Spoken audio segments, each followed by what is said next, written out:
And the thing that I'm just kind of coming back to more and more is with the Celtics scouting department.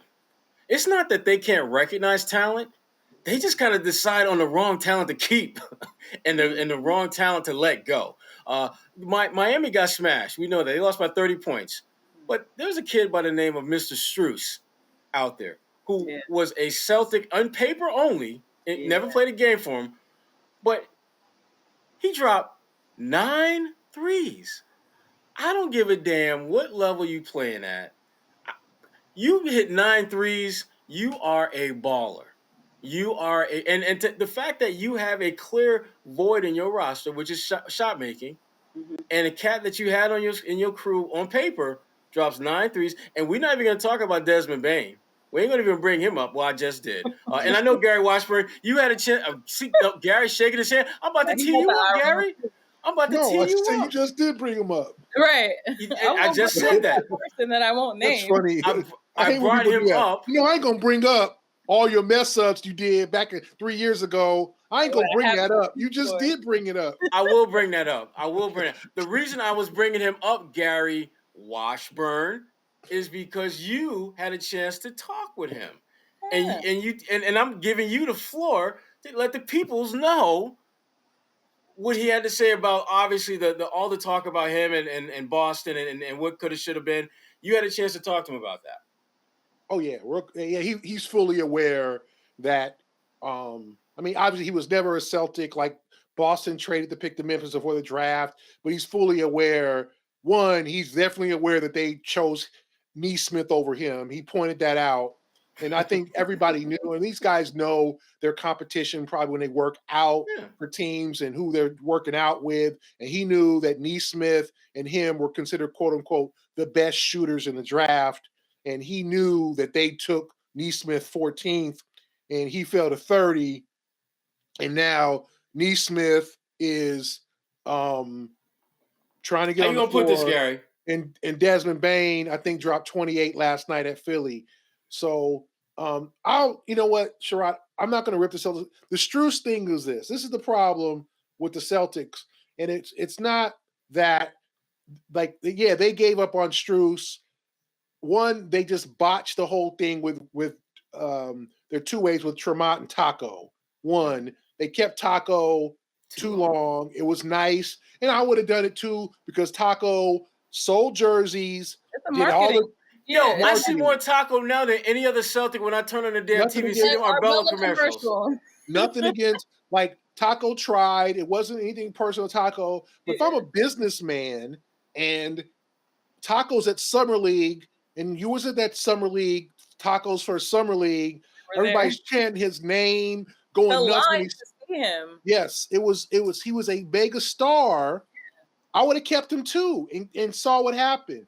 It's just that Tremont roster spot, because you give Taco the marketing aspect. Hey, we need to make some money. I ain't going to tell Wick Gruspek, hey, Wick, don't try to make another $5 million or don't try, like, hey, I ain't in his pocket. So if he says, Gary, you know, it's butts in the seats up in Portland, butts in the seats in Boston. When Tremont was the one I felt like they wasted, and he's a good kid. He just wasn't ready, and maybe he will be. But Strus, remember, bounced around. He went to Chicago. The Bulls gave up on him for a minute. So it's not like Strus immediately became a star or a shooter. Now, if you look at a guy like Sam Hauser, the Celtics are trying to, I think they're like, listen, he's not ready, but give him a year or two and he can maybe become a guy like Strus where he's a pure shooter. Like we talked about last night, Miami does a great job at developing players. They do. Look at Gabe Vincent, who played last night. Caleb Martin they brought in is playing well. Literally Strus, like Kyle Guy, like Miami makes good decisions on their roster, but they also go through a lot of guys too. They make mistakes like anybody else. But the Celtics, the Strus thing, now that he hit 9 threes, look, you're like, well, the Celtics should help. But first of all, it was 2 years ago. Strus went to Chicago. That didn't work out either. Then Miami, then he went to the G League and then worked his way. They were just patient with him, and it's paying off. The Celtics blew their two roster spots, two-way spots. Now I think they're doing what they should do. They get a kid who looks like, okay, he's not ready to be a shooter yet, but give Hauser a year or two, maybe not this season, but next season. I mean, not next season, but maybe you hold on and you give him you hope he competes for a roster spot next year, and then he can be that light up shooter because he's hit like 8 or 9 threes in the G League this year. Hauser's done well. It's just he's probably not ready for the NBA spotlight.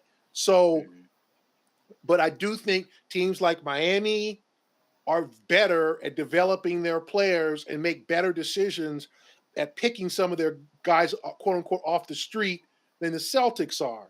Because if you look at it, Tremont Waters is not in the league. I think he signed like a 10-day hardship with Washington. Like, I don't think he's in the league. Taco's back in the G League. Like, you don't want to sign G League. You don't want to sign two-way guys that aren't NBA, eventually NBA.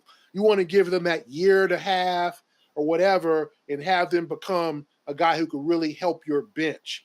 People ask why Jalen and Jason don't have help. It's because the Celtics haven't drafted well. Yeah. Carson Edwards was supposed to help them. Shimmy was supposed to help them. Tremont and Taco, like not those guys, but those slots were supposed to be of help. And they haven't.